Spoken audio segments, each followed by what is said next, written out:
बिहार की जमीन पर एक नाम जोरों शोरों से उभर रहा था। वह था बख्तियार खिलजी, एक ऐसा क्रूर आक्रमणकारी जो हर जंग जीतता जा रहा था। परंतु एक दिन उसे एक ऐसी बीमारी लगी जिसका कोई इलाज नहीं कर पा रहा था। सारे हकीम जवाब दे चुके थे और खिलजी किसी दूसरे धर्म के व्यक्ति से अपना इलाज नहीं करवाना चाहता था। अंततः मृत्यु के डर से उसने नालंदा विश्वविद्यालय के आचार्य से अपना इलाज कराया। परंतु इसके बाद क्यों खिलजी ने पूरी नालंदा विश्वविद्यालय को आग लगा दी? आखिर ऐसा क्या हुआ? वैसे क्या सच में खिलजी ने ही नालंदा विश्वविद्यालय को जलाया? क्योंकि हमें कुछ सबूत ऐसे भी मिलते हैं जो बताते हैं कि नालंदा को बख्तियार खिलजी ने नहीं बल्कि ब्राह्मणों ने जलाया, क्योंकि नालंदा एक बौद्धिक विश्वविद्यालय थी। तो क्या यह बात सच है? आज से करीब 1600 साल पहले भारत में एक ऐसी विश्वविद्यालय थी जो पूरी दुनिया में प्रसिद्ध थी। पूरे दुनिया भर से विद्यार्थी यहाँ पढ़ने आते थे। इस विश्वविद्यालय में 10,000 से ज्यादा विद्यार्थी और 1,500 से ज्यादा आचार्य मौजूद थे। पर इस विश्वविद्यालय में प्रवेश पाना इतना भी आसान नहीं था। माना जाता है कि 90% लोग यहाँ जाने में असफल हो जाते थे, क्योंकि यहाँ एंट्रेंस एग्जाम भी होता था। माना जाता है कि यहाँ के गेटकीपर को दुनिया की विभिन्न भाषाओं का ज्ञान था और कोई भी विद्यार्थी यहाँ प्रवेश लेने आता तो वह गेटकीपर उसी की भाषा में उससे प्रश्न पूछते और सही उत्तर देने पर ही उन्हें प्रवेश की अनुमति होती थी। सोचिए, आज से कई 100 साल पहले वहाँ के गेटकीपर्स को ही इतना नॉलेज था कि वे अलग अलग भाषा बोल और समझ सकते थे। लेकिन इससे भी ज्यादा चौंकाने वाली बात यह थी यहाँ की लाइब्रेरी यानी कि पुस्तकालय। माना जाता है कि यहाँ के पुस्तकालय में 90 लाख से ज्यादा किताबें थीं। ये किताबें इतनी ज्यादा थीं कि जब नालंदा को जलाया गया तो ये किताबें लगभग 3 महीनों तक जलती रहीं। तो आखिर इस महान विश्वविद्यालय का निर्माण किसने कराया और किसने इसे बर्बाद किया, और अभी के टाइम पर नालंदा को पुनर्जीवित करने का क्या प्रयास चल रहा है? तो मित्रों, आज के इस वीडियो में हम जानेंगे नालंदा यूनिवर्सिटी के निर्माण से लेकर विध्वंस तक की कहानी, वो भी सही प्रमाणों के साथ। तो चलिए इस वीडियो को शुरू करते हैं, लेकिन उससे पहले अगर आपको वीडियो अच्छी लगे तो इसे एक लाइक जरूर करें।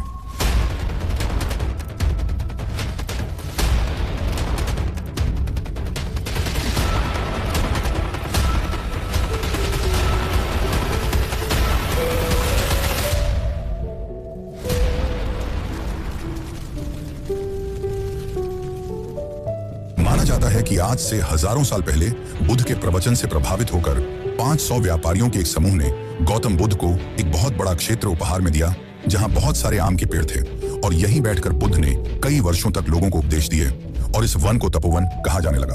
और आगे चलकर इसी जमीन पर वो बीज बोए गए जिसने दुनिया की सबसे महान यूनिवर्सिटी को जन्म दिया। समय बीता और आया भारत का गोल्डन एज यानी कि गुप्ता साम्राज्य। गुप्ता सम्राटों ने संस्कृति, शिक्षा और विज्ञान को बढ़ावा दिया और इसी माहौल में इस छोटी सी आध्यात्मिक भूमि को एक विशाल विद्यापीठ में बदलने की योजना बनी। गुप्ता साम्राज्य के वंशज कुमार गुप्ता ने पहली बार 427 ईस्वी में नालंदा विश्वविद्यालय की नींव रखी और धीरे धीरे नालंदा एक साधारण शिक्षण स्थल से बढ़कर विश्व स्तरीय विद्यापीठ बन गया, जहां 10,000 से ज्यादा विद्यार्थी पढ़ते थे, जिनमें भारत के साथ ही साथ तिब्बत, चीन, कोरिया, सुमात्रा, जावा, म्यांमार, पर्शिया जैसे देशों के भी विद्यार्थी शामिल थे। और इन्हें शिक्षा देने के लिए लगभग 1500 से 2000 शिक्षक थे जो विश्व स्तरीय ज्ञान रखते थे, जिन्हें शीलभद्र, धर्मपाल, शांति रक्षित और नागार्जुन जैसे उपाधि दी जाती थी। ये विश्वविद्यालय लगभग 120 एकड़ में फैला हुआ था, जिसमें 11 बड़े विहार यानी कि हॉस्टल ब्लॉक थे। साथ ही 6 विशाल मंदिर, क्लासरूम, तालाबें और बड़ी बड़ी दीवारें थीं। लेकिन यहाँ की सबसे प्रसिद्ध इमारत थी यहाँ की लाइब्रेरी, जिसमें 90 लाख से भी अधिक पुस्तकें थीं। इस 9 मंजिला लाइब्रेरी को 3 भागों में बांटा गया था, रत्नसागर, रत्नादधि और रत्नरंजक, जिसमें विभिन्न विषयों की किताबें थीं जैसे गणित, खगोल, वास्तुशास्त्र, व्याकरण, तंत्र, तत्वज्ञान, योग, ज्योतिष आदि। इस विश्वविद्यालय में ये सभी विषय पढ़ाए जाते थे। यहाँ की शिक्षा काफी प्रभावशाली थी। माना जाता है कि नालंदा का खाद्य भंडार और खर्च पास के 200 गांवों से आता था। दरअसल यहाँ के आचार्य गांवों में जाकर भिक्षा मांगते थे और उन्हीं से जो मिलता उसी से नालंदा विश्वविद्यालय चलता। ऐसा इसलिए क्योंकि वहाँ के आचार्य चाहते थे कि शिक्षा और राजनीति को एक दूसरे से दूर रखा जाए, इसलिए वे राजा से कुछ नहीं लेते थे। आज के जमाने के हिसाब से उनकी सोच हमसे कहीं ज्यादा आगे थी। यहाँ पढ़े हुए विद्यार्थियों का नाम भी विश्व प्रसिद्ध हुआ। हम भारतीय जिस जीरो शून्य की उत्पत्ति का श्रेय महान मैथमेटिशियन और एस्ट्रोनॉमर आर्यभट्ट को देते हैं, वे भी इसी विश्वविद्यालय से पढ़े थे। साथ ही नागार्जुन और धर्मकीर्ति जैसे महान लोग भी यहीं से पढ़े थे। इनके साथ ही प्रसिद्ध चीनी यात्री ह्वेनसांग भी यहीं से पढ़े थे। ये दर्शाता है कि नालंदा का नाम भारत की सीमाओं तक ही सीमित नहीं था, इसकी ख्याति पूरे विश्व तक फैली हुई थी, खासकर चीन और तिब्बत जैसे देशों में। नालंदा का असली इतिहास भी हमें शुएनजांग नामक चीनी ट्रैवलर द्वारा मिलती है। शुएनजांग अपनी किताब great Tang records on the western regions में बताते हैं कि वे 630 AD में नालंदा आए। जैसे ही वे नालंदा के विशाल द्वारों से गुजरे, उन्हें महसूस हुआ कि वे किसी साधारण स्थान पर नहीं आए, बल्कि एक ऐसे ज्ञान साम्राज्य में प्रवेश कर रहे हैं जिसका मुकाबला दुनिया में कहीं नहीं। उन्होंने नालंदा में लगभग 10 वर्ष बिताए और उन्हीं के लेख से हमें पता चला कि नालंदा में 10,000 विद्यार्थी और 2,000 शिक्षक थे। वे बताते हैं कि नालंदा का माहौल सिर्फ शिक्षा का नहीं बल्कि बौद्धिक युद्ध का था, जहां दैनिक शास्त्रार्थ यानी कि डिबेट्स होते थे। विद्यार्थी एक दूसरे से सवाल करते, जवाब देते, परंपराओं पर प्रश्न उठाते और दर्शन के गहरे पहलुओं को चुनौती देते थे। जुआनजांग स्वयं नालंदा में शास्त्रार्थ जीतकर प्रसिद्ध हुए थे और उन्होंने यहाँ से हजारों मैन्युस्क्रिप्ट्स लेकर चीन वापसी की। इन्हीं ग्रंथों के आधार पर आज चीन और जापान में महायान बौद्ध धर्म की संरचना दिखाई देती है। इससे आप अंदाजा लगा ही सकते हैं कि यह हमारी ऐतिहासिक धरोहर कितनी ज्यादा महत्वपूर्ण है। आज जिस ज्ञान को हम नया समझते हैं, शायद वह आज से कई हजार साल पहले ही मौजूद था, बस इतिहास की धूल ने उसे दबा दिया और इसी धूल में नालंदा भी दब गई। तो चलिए मित्रों, अब हम जानते हैं नालंदा के विध्वंस का इतिहास, कि क्यों इस ज्ञान के केंद्र को आग में फूंक दिया गया।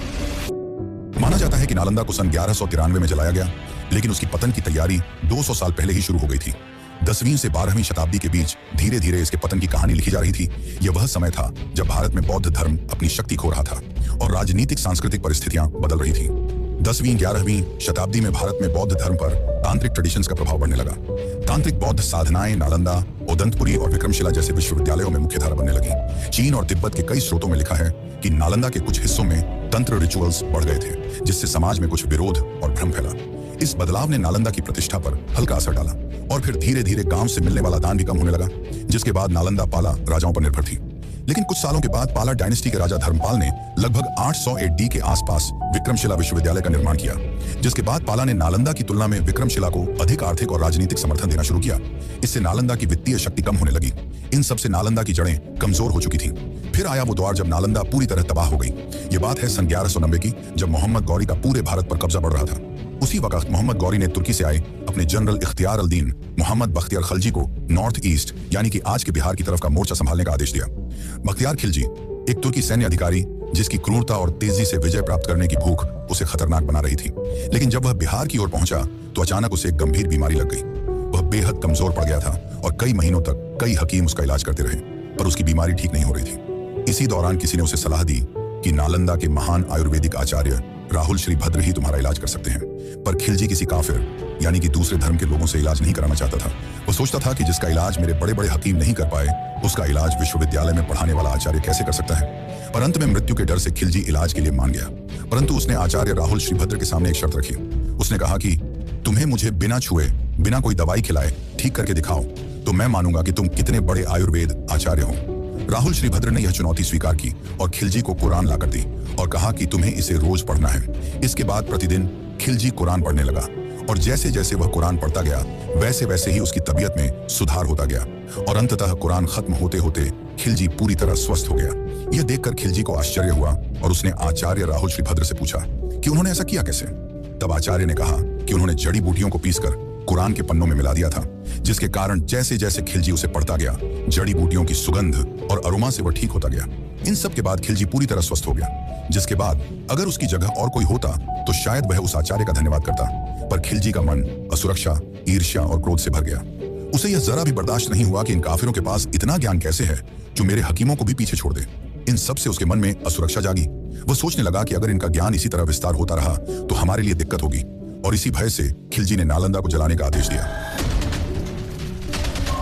अब हम आते हैं नालंदा की सबसे अंधेरी रात पर। सन 1193 खिलजी की सेना नालंदा की ओर बढ़ रही थी और फिर आया भारत के इतिहास का सबसे दर्दनाक क्षण। खिलजी की सेना ने कत्लेआम मचाना शुरू कर दिया। उन्होंने आचार्यों को मारना शुरू कर दिया, साथ ही विद्यार्थियों को भी मार डाला। नालंदा की दीवारें खून से रंग चुकी थीं और अंत में खिलजी ने नालंदा को आग के हवाले कर दिया। कहा जाता है कि उस समय वहां की लाइब्रेरी में 90 लाख से ज्यादा किताबें थीं, जो लगभग 3 महीनों तक जलती रहीं, और इस तरह दुनिया के सबसे बड़े विश्वविद्यालय का पतन हुआ। लेकिन मित्रों, कुछ सबूत और बुक्स हमें यह बताते हैं कि नालंदा को खिलजी ने नहीं बल्कि ब्राह्मणों ने जलाया, क्योंकि वे नहीं चाहते थे कि बौद्ध धर्म और ज्यादा फैले। तो आखिर इस बात में कितनी सच्चाई है? क्या सच में नालंदा को खिलजी ने नहीं बल्कि स्वयं ब्राह्मणों ने जलाया? तो चलिए जानते हैं इसकी सच्चाई, लेकिन उससे पहले अगर आपको वीडियो अच्छी लग रही है तो इसे लाइक जरूर करें। तारनाथ, जो कि एक तिब्बती मंक थे, उन्होंने अपनी किताब history of Buddhism in India में यह दावा किया है कि नालंदा को ब्राह्मणों ने जलाया। दरअसल एक नहीं 2 तिब्बती मंक थे, एक तारनाथ और दूसरे सुम्पा खेनपो। इन दोनों ने अपनी किताबों में लिखा है कि काकुत सिद्ध नामक के एक मिनिस्टर ने मंक्स के लिए एक सेरेमनी रखी थी, जिसमें 2 हिंदू ब्राह्मण वहां भिक्षा मांगने आए थे, जिन पर वहां पढ़ने वाले कुछ मंक विद्यार्थियों ने गंदा पानी फेंक दिया और फिर उनके ऊपर कुत्तों को छोड़ दिया। इसके बाद दोनों की किताबें अलग अलग बातें बताती हैं। तारनाथा के हिसाब से गुस्से में आकर ब्राह्मणों ने सूर्यदेव को प्रसन्न करने के लिए एक यज्ञ किया और उससे कुछ जादुई राख निकली, जिसे उन्होंने नालंदा पर छिड़क दिया और नालंदा जल गई। वहीं दूसरे मंक सुम्पा खेनपो के हिसाब से उन्होंने कोई यज्ञ नहीं किया, बल्कि तुरंत ही गुस्से में आकर नालंदा को जला दिया। तो क्या यह सच है? इसका सीधा जवाब है नहीं। दरअसल इस किताब के लेखक तिब्बती मंक तारनाथा कभी भारत आए ही नहीं। इसका मतलब उन्होंने इसे अपनी आंखों से नहीं देखा। और दूसरी बात, उन्होंने यह किताब सन 1600 में लिखी, यानी घटना के 400 साल बाद। इसका सीधा मतलब है कि उन्होंने ये बातें सिर्फ कहीं से सुनी थी। और सबसे बड़ा सवाल तो यह है कि सिर्फ क्यों इन 2 किताबों में इस घटना का वर्णन है, जबकि खिलजी द्वारा जलाए जाने के हमें कई सबूत मिलते हैं। जैसे कि पर्शियन इतिहासकार मिनहाज सिराज की किताब तबकात-ई नसरी में लिखा है कि बख्तियार खिलजी ने बिहार के उस विशाल परिसर पर हमला किया जिसमें नालंदा, उदंतपुरी और अन्य महाविहार शामिल थे। और सबसे बड़ा सबूत हमें मिलता है तिब्बती मंक धर्मस्वामी की किताब में। उनके हिसाब से वे खिलजी के आक्रमण के 40 साल बाद नालंदा आए थे। तब तक नालंदा पूरी तरह जल चुकी थी, लेकिन लगभग 70 भिक्षु बच गए थे जो अभी भी नालंदा के आसपास ज्ञान दे रहे थे। और उन्हें इस घटना की जानकारी खुद उन भिक्षुओं ने दी थी, इसलिए यही सबसे प्रमाणित सबूत माना जाता है। लेकिन दोस्तों, नालंदा की कहानी यहीं समाप्त नहीं होती। अब आता है इसके पुनर्निर्माण की कहानी, कि कैसे इसे फिर से बनाया गया और 2024 में भारत के प्रधानमंत्री नरेंद्र मोदी द्वारा इसका उद्घाटन किया गया। तो चलिए अब जानते हैं इसके निर्माण की असली कहानी। माना जाता है कि नालंदा के पतन के लगभग 600 साल बाद दुनिया को यह तक नहीं पता था कि नालंदा कहाँ है। लोगों को बस इतना याद था कि कभी भारत में एक महान विश्वविद्यालय था जो कहीं बिहार की धरती पर बसा था, पर वह कहाँ, यह किसी को नहीं पता था। फिर आया साल 1812। बंगाल प्रेसिडेंसी के सर्वेक्षण के दौरान एक Scottish surveyor Francis Buchanan Hamilton इस क्षेत्र में पहुंचे। उन्हें कुछ अजीब सी ऊंची टीलेनुमा संरचनाएं दिखाई दी। मानव निर्मित लगती थी, पर पूरी तरह मिट्टी में समाई हुई। वे समझ नहीं पाए कि यह क्या है, पर उन्होंने विस्तृत स्केच बनाए। यह नालंदा की रीडिस्कवरी की पहली रोशनी थी। फिर 1861 में भारतीय पुरातत्व के पिता अलेक्जेंडर कनिंघहैम ने ब्यूकेनन की रिपोर्ट को पढ़ा और उसे चीन के यात्री शुआनजंग के ट्रैवलॉग से मिलाया। शुआनजंग ने नालंदा के चारों ओर की दूरी, गांवों, तालाबों और स्तूपों का बेहद सटीक वर्णन किया था। कनिंघहैम ने वैज्ञानिक तरीके से इन निशानों को जोड़ा और ऐलान किया, दिस इज नालंदा, यानी दुनिया की सबसे महान विश्वविद्यालय फिर से खोज ली गई। लेकिन नालंदा के असली रहस्य उजागर हुए 1915 से 1938 के बीच, जब आर्कियोलॉजिकल सर्वे ऑफ इंडिया ने इस स्थल की खुदाई शुरू की। जॉन मार्शल, स्पूनर और हीरानंदा शास्त्री जैसे पुरातत्वविदों ने नालंदा के विशाल अवशेषों को परत दर परत खोला और खुदाई में निकली जली हुई ईंटों की मोटी परतें, टूटी मूर्तियां, गिरा हुआ स्तूप, जलाए गए विहार, 8 विशाल कैंपसेस, 300 से अधिक rooms, hostels, meditation halls, lakes आदि, जिससे यह पूरी तरह साबित हो गया कि यह नालंदा विश्वविद्यालय ही है। इन खुदाइयों ने दुनिया को बता दिया कि नालंदा कोई किंवदंती नहीं, एक विशाल वास्तविक विश्वविद्यालय था जो अपनी महानता में आधुनिक यूनिवर्सिटीज से भी आगे था। अब समय में आगे आते हैं। जब प्राचीन नालंदा की राख 20वीं सदी में सामने आई तो दुनिया हैरान रह गई और 21वीं सदी में एक सपना जन्मा। क्या नालंदा फिर से जीवित हो सकती है? यह सपना पहली बार बड़े पैमाने पर उठाया भारत के मिसाइल मैन और पूर्व राष्ट्रपति डॉ. APJ अब्दुल कलाम ने। 2006 में उन्होंने एक भाषण में कहा, India must revive Nalanda as the world's central hub of knowledge. उनकी दृष्टि थी कि नालंदा फिर से एशिया का इंटेलेक्चुअल सेंटर बने, जैसा 1500 साल पहले था। फिर आया नालंदा विश्वविद्यालय अधिनियम 2010, जिसे संसद ने पारित किया। नालंदा का नया कैंपस एक अंतर्राष्ट्रीय विश्वविद्यालय के रूप में स्थापित हुआ। दुनिया के कई देश इस परियोजना में शामिल हुए। जापान, चीन, सिंगापुर, लाओस, थाईलैंड, कोरिया और लगभग 17 देशों ने आधिकारिक रूप से इसे समर्थन दिया। यह विश्व में शिक्षा के लिए भारत की सबसे बड़ी डिप्लोमेटिक पहल बन गई। इसी के बाद बिहार के राजगीर में नया नालंदा कैंपस बनना शुरू हुआ, मॉडर्न आर्किटेक्चर के साथ, लेकिन प्रेरणा एंशिएंट नालंदा के भारी स्तूपों और ईंट की संरचना से। और आखिरकार 2024 में प्रधानमंत्री नरेंद्र मोदी ने इसका नया भव्य कैंपस इनॉग्रेट किया। यह वही भूमि थी, वही आकाश, पर एक नया नालंदा, एक ऐसा नालंदा जो भविष्य के लिए बना था, लेकिन जिसकी जड़ें इतिहास में थी। तो अब सवाल यह उठता है कि क्या नालंदा फिर से अपनी पहचान बना पाएगी? क्या फिर से पूरे विश्व की सबसे बड़ी विश्वविद्यालय बन पाएगी? आपको क्या लगता है? अपनी राय कमेंट में जरूर बताइए।